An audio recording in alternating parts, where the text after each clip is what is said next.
屋企有長期冇人瞓嘅空床，千祈唔好以為冇所謂。好多香港家庭運勢滑落，財運留唔住，成家人攰冧冧，精神差，根本唔係運氣唔好，而係空床積陰，磁場漏福。好多人淨係識打掃吸塵，卻唔知空置床鋪係家居風水最大嘅隱形漏洞，悄悄散晒屋企嘅福氣同財氣。今日同大家講啲老師傅先識嘅實戰乾貨，三陽家家都有嘅平嘢，即刻化解空床陰氣，穩住屋企磁場，句句實用，建議大家收藏低。好多家庭都有呢個情況，仔女出咗外打拼，長期唔喺屋企，睡房長年空置，張床一年先瞓幾日。好多人懶散事，淨係接好被竇就唔理。其實風水入面有句真言：人養屋，屋養人。全屋嘅氣場全靠活人嘅陽氣撐住。床鋪係我哋每日停留最耐、身體磁場最重嘅位置。有人常住就陽氣充足，氣場流通。一旦長期空置，人氣散晒，陽氣空虛，陰氣同晦氣就會積聚，形成一片死氣磁場。大家可以留意下，長期空置嘅睡房，一入去就覺得凍冰冰，空氣焗，心口壓抑，好想即刻走。呢種感覺就係典型嘅陰氣偏重。陰磁場唔單止影響間房，仲會拖垮成屋運勢，令屋企人精神渙散，做嘢阻滯多多，財來財去，辛苦賺返嚟嘅錢不知不覺就流走，使花大錢請風水師傅，都唔使買昂貴擺件，三樣好普通嘅家居物品就可以徹底盤活空床氣場，補晒你屋企嘅風水漏洞。第一樣，艾草香囊。艾草係傳統民族入面嘅純陽之物，辟邪化煞、驅散陰寒嘅力量非常強。你可以自己曬乾艾草裝袋，或者直接買現成嘅艾草包。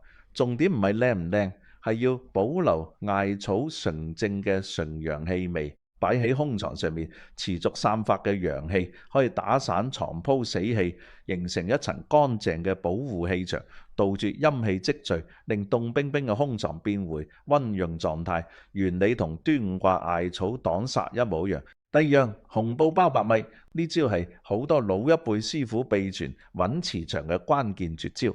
隨便喺廚房執一小把白米，用一塊乾淨冇穿窿嘅紅布包，實綁好，塞喺枕頭底或者床墊底就得。老話講，米係養命之源，煙火之根。白米承載住大地生機同人間煙火氣，自帶安穩生氣。紅色係至陽之色，能夠鎖實米嘅生命力。兩樣搭配，輕輕就可以鎮壓空床嘅陰冷煞氣。空床最可怕嘅唔係積塵，係氣場虛空，會悄悄抽走屋企人嘅元氣。尤其係出外打拼嘅仔女，特別容易捱壞身體，運勢波動。紅布白米可以持續滋養床鋪氣場，填補磁場空缺。每半年換一次新米就得，舊米千祈唔好食，直接掉咗，簡簡單單就可以穩住屋企人氣同財運。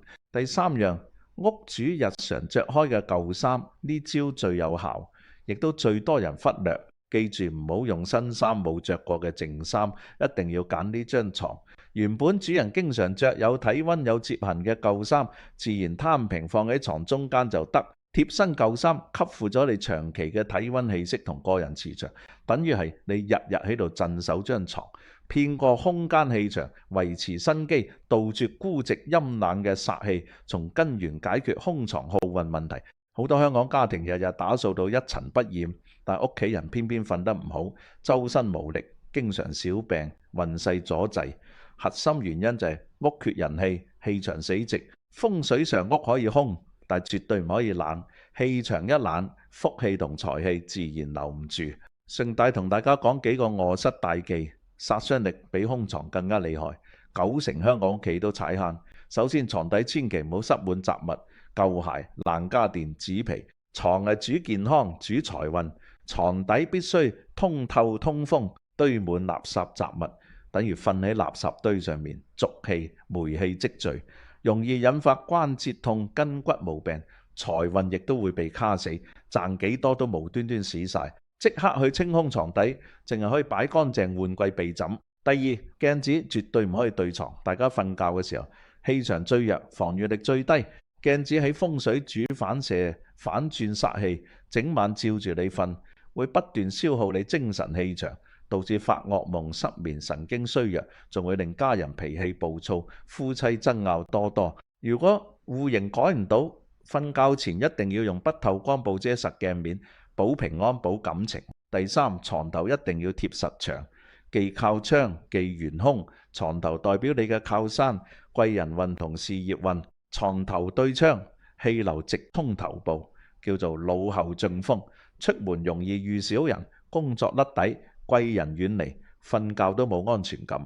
另外，雙腳千祈唔好正對房門，門口係氣流沖煞最重嘅位置，長期腳對門，容易腸胃差，下半身多病，人際關係破裂，錢財亦都流水咁走。仲有天花板橫梁唔可以壓床，壓頭壓胸會壓力暴增，運勢受壓，搬唔到床就掛葫蘆化解下壓氣場。空房養護都有講究，千祈唔好長年閂實門窗，拉晒窗簾。風水講求陰陽平衡，陽光係宇宙最強純陽之氣，每逢天晴一定要開窗拉簾，採光通風2-3個鐘頭，採陽氣，除陰回，淨化磁場。就算冇人住，定期入屋拖地抹桌，行2行，搞動靈濟氣場，先可以養旺間屋。條件允許嘅話，夜晚開一盞暖色細夜燈，留一線光明，留住屋企生機同福氣。再同大家講幾個屋企最常見嘅漏財位，即刻自查整改。水龍頭滴水係典型嘅持續漏財，風水上水主財，滴水不止等於財源不停流失，會引發無端開銷、意外破財、病痛使費。發現滴水即刻整好，絕對唔好拖。枯黃枯死嘅盆栽即刻抌枯樹黃葉，代表衰敗死氣，會吸走屋企生機，令家人運勢停滯，做事碰壁。絕對唔可以留喺屋企當裝飾。屋企植物必須常綠清爽，先可以招財擋煞。廚房係全屋財富、財運根基，邊緣崩缺，有裂痕嘅碗、變形燒壞嘅鑊，千祈唔好將就用。飯碗代表你嘅飯碗，事業同收入。碗破等於財富穿窿，左手入右手出，存唔住錢，仲容易整損手，招惹血光。破損餐具即刻包好抌掉，換返完整原樣嘅新餐具，先可以財富圓滿。廚房垃圾桶一定要大蓋，日日清理，保持乾爽冇異味，先留得住財神。冰箱係糧倉，頂面唔好堆雜物，避免財壓財，求財先輕鬆。玄關係屋企氣口，等於屋企把口，門口亂晒鞋，臭氣熏天，財運點會好？鞋一定要入鞋櫃，關好櫃門，玄關保持整潔明亮。如果開門對窗對陽台係典型穿堂煞，財氣直衝直走，留唔低，一定要用屏風或者後窗簾遮擋。開門見廁所更加大忌，晦氣入屋，財氣化水，家人易有暗病。建議廁所門掛長簾，門檻放5帝錢擋煞，壞燈閃燈即刻換，屋企光亮，運勢先會暢順。最後講句最緊要，外在風水再好，都不及個人磁場重要。老話講，一嘆窮3年，經常嘆氣，負能量爆棚，會直接吹散自身陽氣，削弱肩頭3把火，晦氣纏身，諸事不順。